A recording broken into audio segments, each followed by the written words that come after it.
Muito obrigado por escolher o Ministério de Vídeo e Áudio do Templo Batista Maranata. Depois de ouvir esta mensagem, visite o nosso site www.tbm.org.br. Nossa igreja oferece discipulado cristão, instituto bíblico e muitas oportunidades para o seu crescimento espiritual. Que Deus o abençoe. Maranata, ora vem, Senhor Jesus. Se eu pudesse voltar atrás, já ouvi essa expressão N vezes. Se eu pudesse voltar atrás, eu faria isso e isso diferente. A boa notícia é que você pode voltar atrás. Lucas capítulo 15, a partir do versículo 11, a importância do recomeço, a importância de voltar atrás e começar tudo de novo.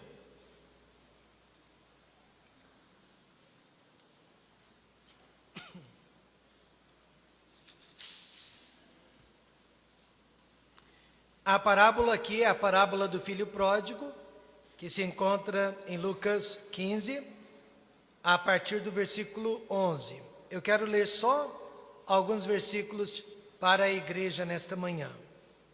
Podem permanecer assentados.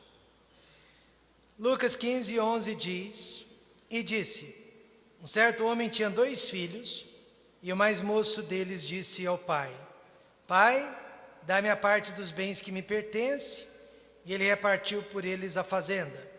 E poucos dias depois, o filho mais novo, ajuntando tudo, partiu para uma terra longínqua, e ali desperdiçou os seus bens, vivendo dissolutamente.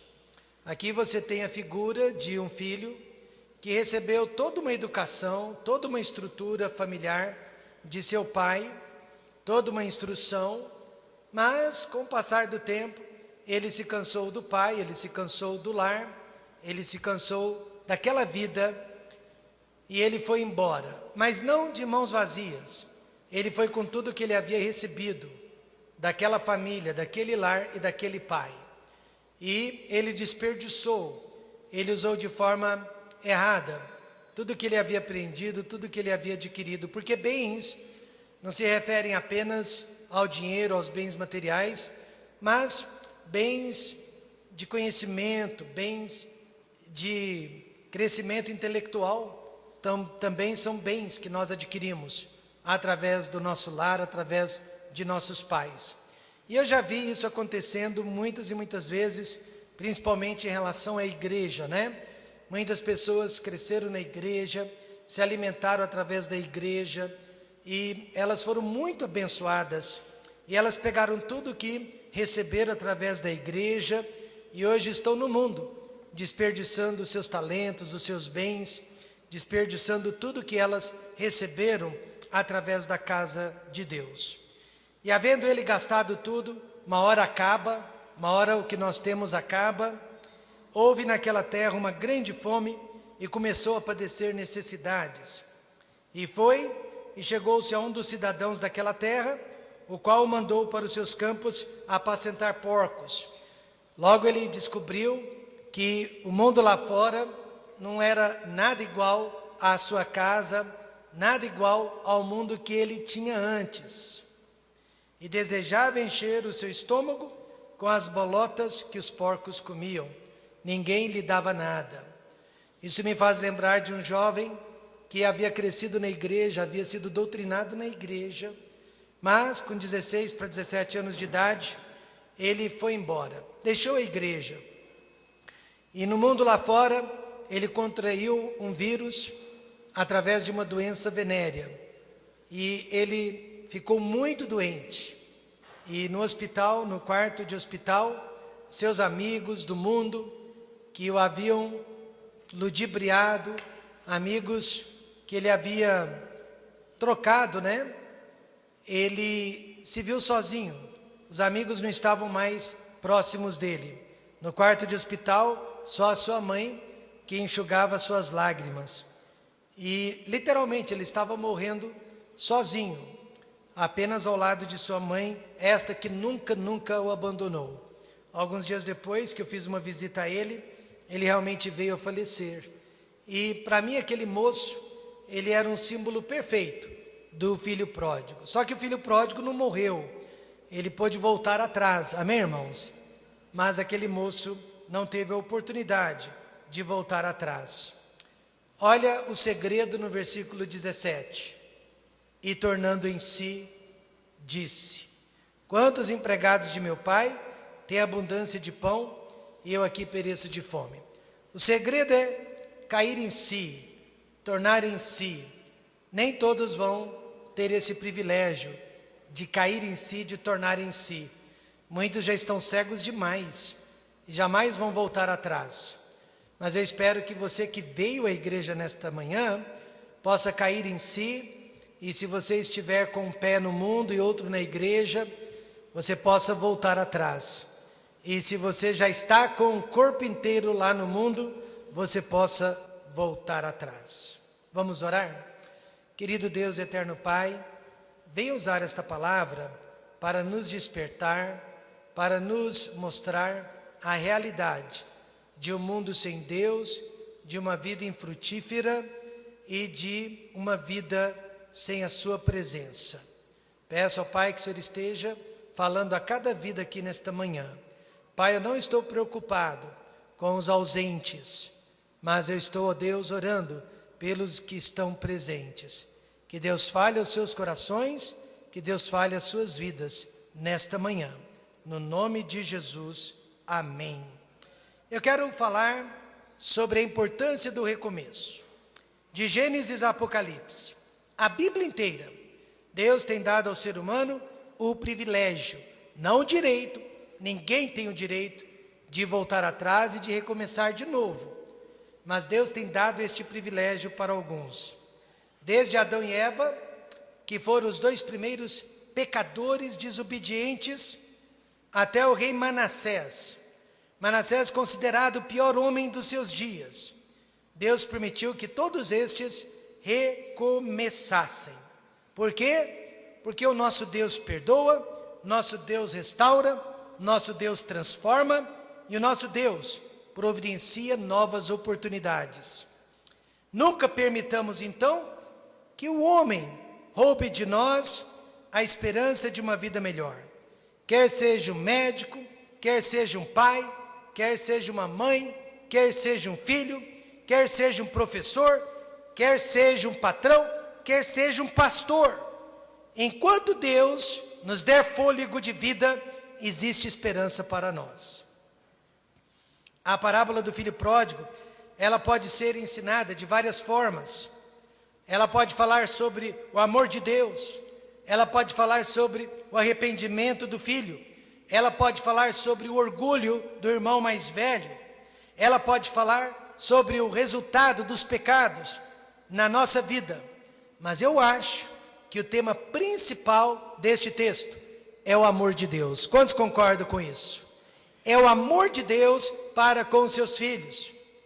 E assim como o filho pródigo, eu e você podemos recomeçar a nossa vida lá do zero, lá do início, mesmo que tenhamos desperdiçado todos os nossos bens em uma terra longínqua. Mesmo que haja pessoas que não aceitem o nosso regresso, não aceitem o nosso retorno. O livro de Hebreus que foi escrito para judeus convertidos, trata justamente sobre este assunto, do recomeço. Muitos irmãos daquela igreja que nunca haviam caído em pecado, nunca haviam abandonado a casa, ido para uma terra longínqua, não queriam aceitar de novo, no meio deles, aqueles irmãos que haviam fugido da igreja durante uma grande perseguição. Infelizmente, aqueles também que abandonaram a igreja por amor ao pecado, agora arrependidos, queriam voltar para casa, mas esses irmãos de Hebreus não queriam aceitá-los de volta.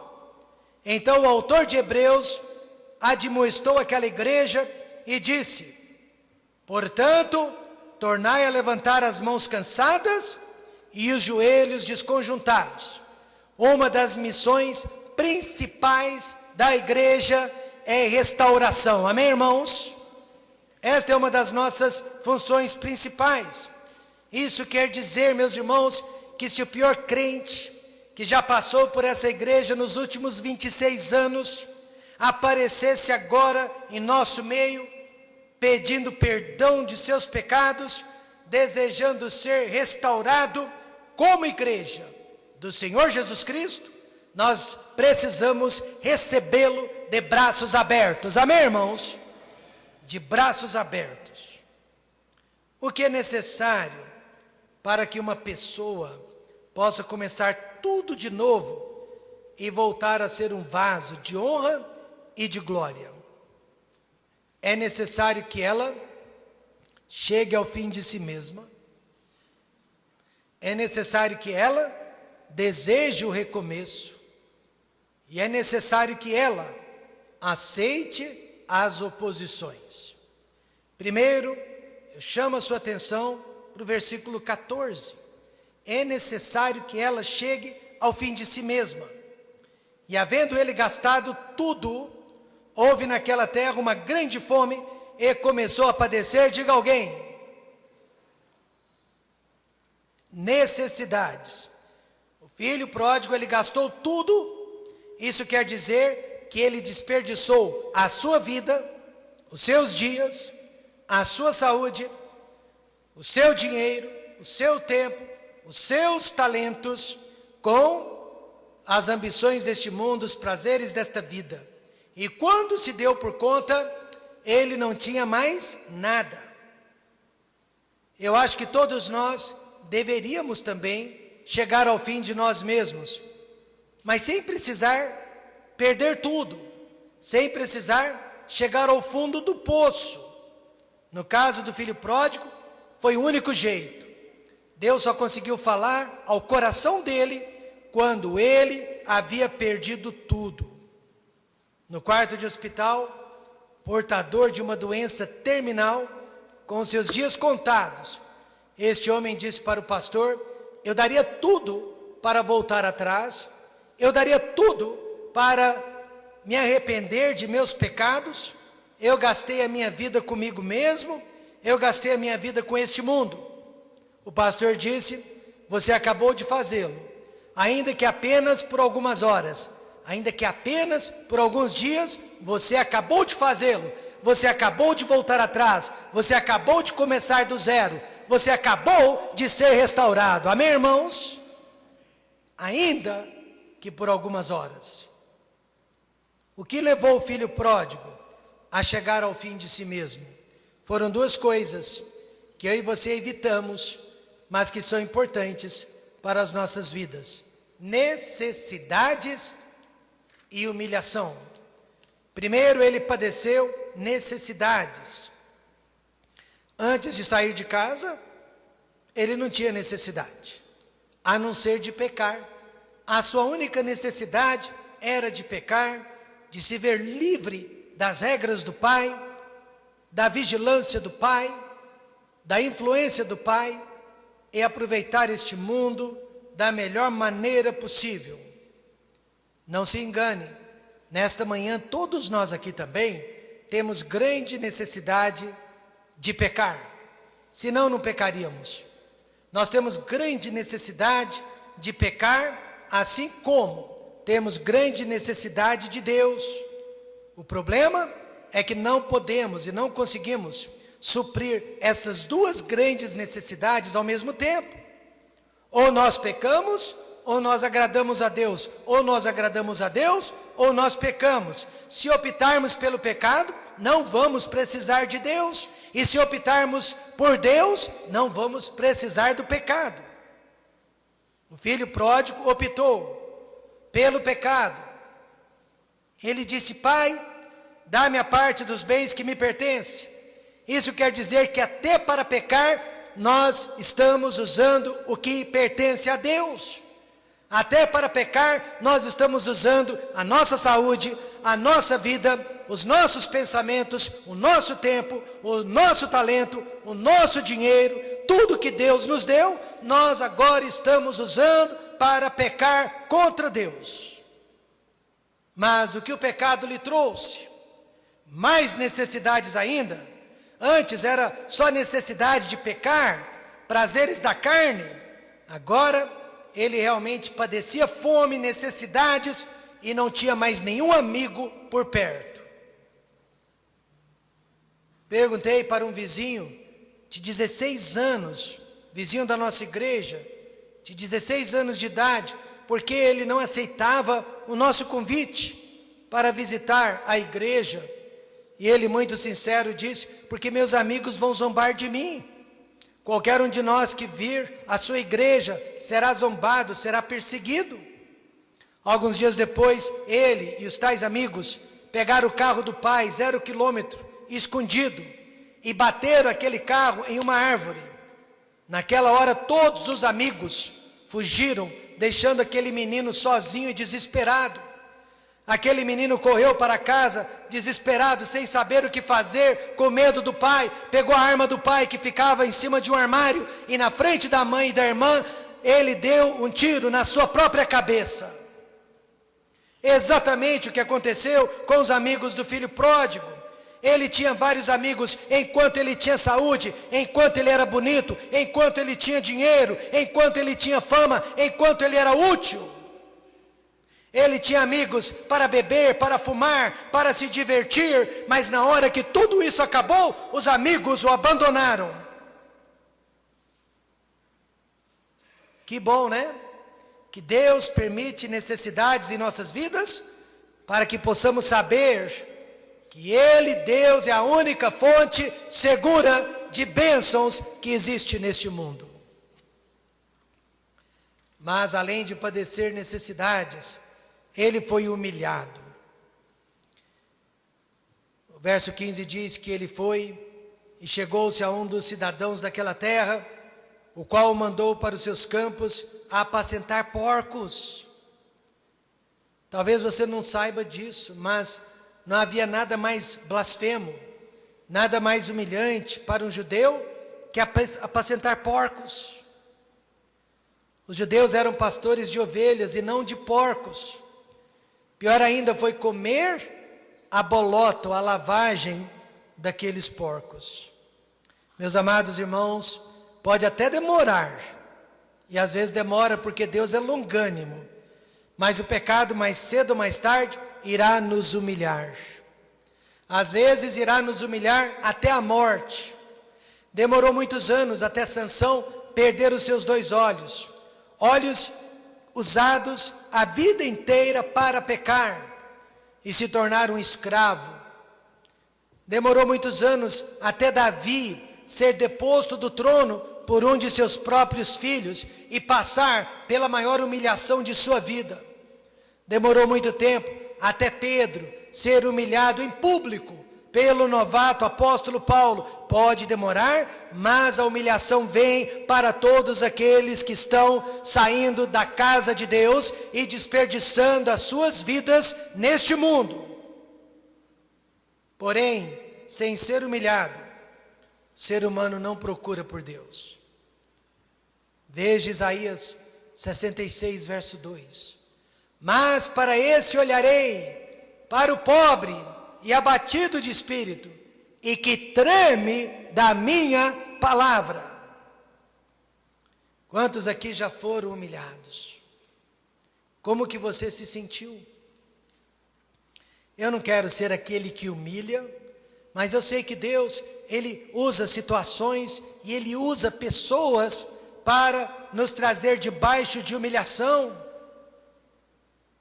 Eu mesmo passei um período de 3 meses, parecia uma eternidade, sendo humilhado por Deus, sendo humilhado pelos homens e sendo humilhado por mim mesmo. Mas eu sei que foi o melhor período espiritual de toda a minha vida. E hoje mesmo, depois de muitos anos, eu sinto que ainda estou sendo abençoado através daquela humilhação pela qual eu passei. Você e eu nunca iremos começar de novo, recomeçar do zero, a menos que Deus nos humilhe e a menos que haja necessidades em nossas vidas. Hoje à noite, Deus permitindo, eu vou pregar sobre não deixe o poder subir a cabeça, ou como evitar que o poder suba a nossa cabeça. Porque nada tem nos separado mais de Deus do que os nossos bens. Bens que foram proporcionados por Deus, diploma de uma universidade, um emprego bem remunerado, fama. Nada tem nos separado mais de Deus e causado mais frieza espiritual do que o poder. Nós éramos bem mais firmes quando não tínhamos tanto poder assim. O que mais é necessário para que uma pessoa possa começar tudo de novo e voltar a ser um vaso de honra e de glória? Que ela deseje um recomeço, que ela deseje, veja o verso 17, e tornando em si, esta é a expressão chave. Quantos jornaleiros de meu pai têm abundância de pão e eu aqui padeço de fome? Tornando em si, é uma expressão de arrependimento, de reconhecimento, de lamentação. Hoje em dia, seria a expressão caiu a ficha. Finalmente caiu a ficha daquela pessoa. Isso é importante porque Deus nunca, olha a palavra, nunca, Deus nunca dá uma segunda chance para quem não se arrepende. Tornando em si, quer dizer, por quê? Eu saí da casa de meu pai. Porque eu desperdicei os meus bens adquiridos de meu pai, minha saúde, meu dinheiro, meu talento, meu tempo, minha vida com os prazeres deste mundo, porque eu me envolvi com as pessoas erradas. Ele desejou voltar atrás. Como fazemos para voltar atrás em nossas escolhas erradas? Duas coisas: precisamos sair de onde estamos e precisamos recomeçar do zero. Veja o verso 18: saia de onde você está, levantar-me-ei e irei ter com o meu pai, e dir-lhe-ei: pai, pequei contra o céu, pequei contra Deus e perante ti.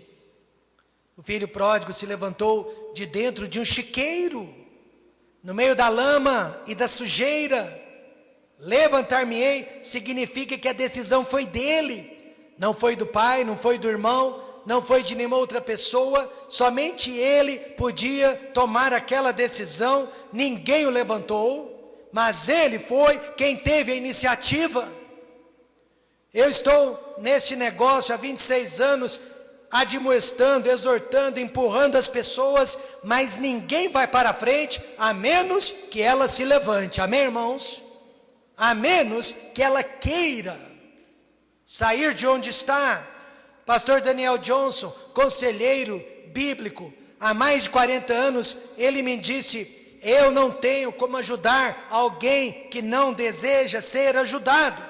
E assim também, Deus não ajuda quem não deseja ser ajudado. O filho pródigo queria ser ajudado. Algumas pessoas precisam também se levantar nesta manhã de um relacionamento misto, que não agrada a Deus, de amizades erradas, que não agradam a Deus, de uma filosofia materialista, uma filosofia mundana de vida, que não agrada a Deus. Só que ninguém pode fazer esta decisão por elas. Deus convida. Isaías 55, verso 7. Deixe o ímpio o seu caminho e o homem maligno os seus pensamentos, e se converta ao Senhor, que se compadecerá dele. Torne para o nosso Deus, porque grandioso é em perdoar. Você observa que Deus disse: deixe. Você é quem precisa se levantar, você é quem precisa sair. Pessoas me perguntam: pastor Rômulo, qual é a fase da vida que as pessoas mais abandonam a igreja? E agora, depois de 26 anos, eu tenho autoridade para dizer: é depois que os filhos estão criados, é depois que os filhos se tornam jovens adultos. Aí os pais acham que não precisam mais da igreja, saem os filhos e depois saem os pais. Eu tenho visto isso acontecendo demais. Por quê, pastor Rômulo? Porque essas pessoas estão pegando todos os bens que receberam da parte de Deus e, como filho pródigo, estão desperdiçando suas vidas no mundo lá fora. O filho pródigo deixou tudo para trás e nós podemos deixar também o nosso caminho mau e os nossos pensamentos malignos. Saia de onde você se encontra e, segundo, seja um novo convertido novamente. Seja uma nova criatura novamente. Ele disse para o pai: já não sou digno de ser chamado teu filho, faze-me como um dos teus empregados ou jornaleiros. Jornaleiros não eram filhos, não eram herdeiros, não tinham direito aos bens do pai, eram bem tratados, mas não eram herdeiros. E o filho pródigo disse: eu estou pronto, pai, a recomeçar do zero, não mais como um dos seus filhos, mas como um dos teus jornaleiros. Eu quero começar na posição mais baixa que existe. Infelizmente, muitas pessoas querem recomeçar, mas não do zero, elas querem recomeçar de onde elas pararam. Do zero significa corrigir todos os erros para não mais repeti-los. De onde parou, significa que não houve arrependimento de fato, mas apenas um pequeno remorso. O filho pródigo estava tão arrependido, mas tão arrependido, que nem filho ele queria mais ser. Ele queria ser um empregado. Sinceramente, eu tenho dificuldades. Eu tenho dificuldade com aquelas pessoas que não aceitam começar do zero, depois de uma decepção espiritual em suas vidas. Veja que o próprio filho decide qual deve ser a sua disciplina. Ele mesmo disse: não sou digno de ser chamado seu filho, faze-me como um dos teus jornaleiros. Quando uma pessoa está verdadeiramente arrependida, ela mesma sabe que precisa começar do zero. Quando eu saí da minha igreja em Ribeirão Preto e fui estudar nos Estados Unidos e retornei 5 anos mais tarde, havia uma grande diferença. Quando eu saí da primeira vez, eu era considerado o braço direito do meu pastor. Eu não era ordenado, mas já era visto como assistente do meu pastor. Tamanho era o meu envolvimento na igreja, na obra de Deus. Mas quando eu voltei 5 anos mais tarde, havia 2 outros pastores na igreja. E eu tive que começar do zero. Eu era assistente do assistente do assistente do pastor. Amém, irmãos? E foi uma fase maravilhosa na minha vida, começar tudo de novo. Por isso, se você veio de outra igreja, ou se você veio de uma decepção espiritual, ou se você caiu em alguma contradição, saia de onde você está e queira recomeçar do zero. Amém, irmãos? Queira começar tudo de novo, porque vale a pena. O que mais é necessário para que uma pessoa possa começar tudo de novo e voltar a ser um vaso de honra e de glória? Que ela aceite as oposições que surgirão dentro da própria igreja, dentro da própria casa. Veja o que aconteceu no verso 25. E o seu filho mais velho, o irmão mais velho do pródigo, estava no campo. E quando veio e chegou perto de casa, ouviu a música e as danças. O filho mais velho aqui representa, sabe quem? Os fariseus, os legalistas. Os fariseus não davam lugar para as meretrizes e nem para os publicanos que havia em Israel, porque só eles eram bons suficientes para o reino de Deus. Sempre haverá pessoas assim, sempre haverá situações assim, nos impedindo de voltar para Deus. Para muitas pessoas o nosso pecado é grande demais para ser perdoado. Mas eu quero que você saiba, nenhum pecado é grande demais que não possa ser lavado pelo sangue de Jesus Cristo. Desde que haja arrependimento. Jesus disse para os fariseus: aquele que de entre vós está sem pecado, seja o primeiro que atire pedra contra ela, contra esta mulher. E o irmão mais velho do filho pródigo, ele atirou pedras, ele atirou pedras, ele atirou pedras. Nos anos 70, a sociedade norte-americana era muito mais conservadora do que é hoje. Havia muito mais igrejas, e a influência das igrejas era muito maior no meio político do que é nos dias de hoje. E naquela época, o presidente da universidade onde eu estudei, juntamente com outros líderes religiosos, visitou a Casa Branca, visitou o presidente dos Estados Unidos dentro da Casa Branca. E naquele evento, o presidente da universidade onde eu estudei, baseado no que ele havia aprendido, ele disse que os homossexuais mereciam ser condenados e executados, como acontecia com eles no Velho Testamento. Ele disse isso numa época que a sociedade aceitava esse tipo de colocação. 35, 40 anos mais tarde, ele precisou vir a público e pedir perdão pelas colocações que ele fez. Há mais de 3, 4 décadas, ele precisou pedir perdão em público. O impressionante é como devemos agir diante das oposições que os religiosos nos impõem. Primeiro, reconhecer o valor dessas pessoas, reconhecer o valor dos nossos acusadores e reconhecer que só Deus pode nos defender. Amém, irmãos? Primeiro, reconheça o valor de seus acusadores. Veja o que aconteceu no verso 29. Mas respondendo ele, o filho mais velho, disse ao pai, olha o que ele disse: eis que te sirvo há tantos anos, sem nunca transgredir o teu mandamento, e nunca me deste um cabrito para alegrar-me com os meus amigos. Ciúmes, inveja, amargura. O filho mais velho, no entanto, não mentiu e não exagerou em nada. Assim como os fariseus, ele realmente guardava à risca todas as regras, todos os rituais da lei de Moisés. Veja que o pai não contestou a defesa deste filho, porque as acusações eram verdadeiras.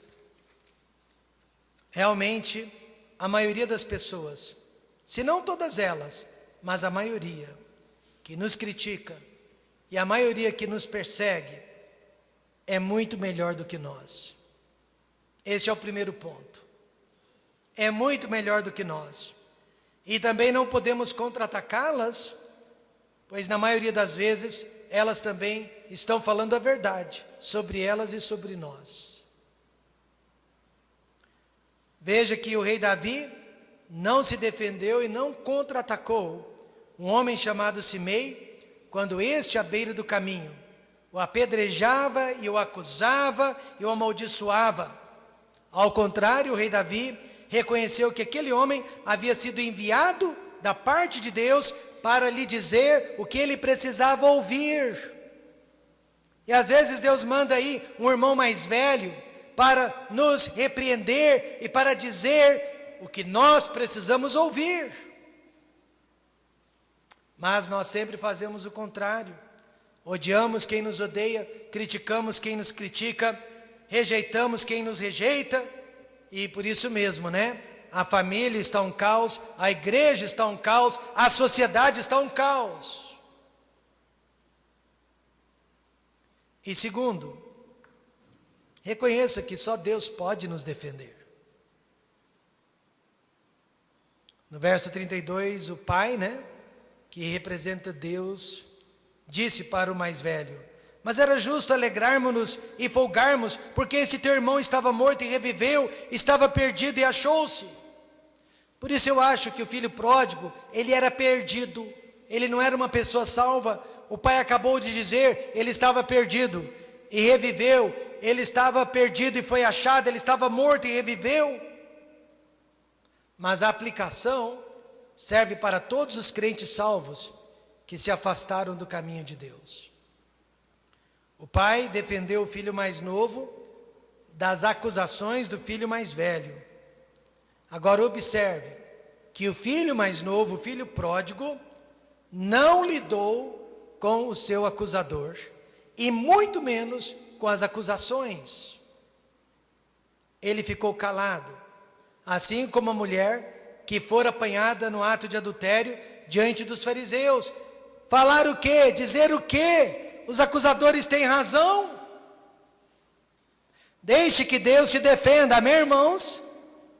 Deixe que Deus tome a sua causa. Apenas reconheça que os seus acusadores estão certos. Concorde com eles. O sumo sacerdote Josué estava sendo acusado por ninguém mais, ninguém menos do que o próprio Satanás, diante da presença de Deus. Jesus era o advogado, Josué era culpado, suas roupas estavam sujas, no entanto ele ficou o tempo todo da audiência calado. Mas o anjo do Senhor, que é Jesus Cristo, defendeu Josué e disse para o diabo: o Senhor te repreenda, ó Satanás. Sim, o Senhor que escolheu Jerusalém te repreenda. Não é este um tição tirado do fogo? Amém, irmãos? As roupas estavam sujas, mas Josué era um tição de Deus. O pai repreendeu o filho mais velho. Jesus repreendeu os fariseus que acusavam a mulher. Deus repreendeu Satanás que acusava Josué. E meus irmãos, Deus irá repreender todas as pessoas que não aceitam o nosso arrependimento, não aceitam a nossa restauração e não aceitam a nossa transformação. Pois quem não tem pecado, atire a primeira pedra. Terminando, Deus nos chama para um recomeço. Não de onde paramos, mas do início, de onde começamos. 1993, mês de novembro, dia 28, dentro de um barracão para alguns. Você aceitaria? Significa fazer o discipulado de 8 aulas mais uma vez, o discipulado 1 a 1 mais uma vez. Agir e pensar como um verdadeiro novo convertido. Paulo disse isso em Filipenses 3,13. Irmãos, quanto a mim não julgo que eu haja alcançado, mas uma coisa faço, e é que esquecendo-me das coisas que atrás ficam, e avançando para as que estão diante de mim. O que está diante de você nesta manhã? Diante de mim, com 55 anos de idade, a morte. E o que está diante de você? Você não precisa ter 55 anos de idade para pensar como eu penso. Muitos aqui mais novos do que eu vão primeiro do que eu, com certeza. Mas o que está diante de você nesta manhã? Além da morte? Riquezas, fama, casas bonitas, propriedades, lazer, entretenimento. O que está diante de você? Se não, o seu encontro com Deus. Então aceite as oposições que virão com a sua decisão de começar de novo. Deseje começar do zero e não de onde você está. E chegue ao fim de si mesmo, sem precisar de uma doença, sem precisar de uma tragédia na sua vida chegue ao fim de si mesmo, apenas e tão somente através do arrependimento genuíno e sincero de pecados. Amém e amém. Vamos orar.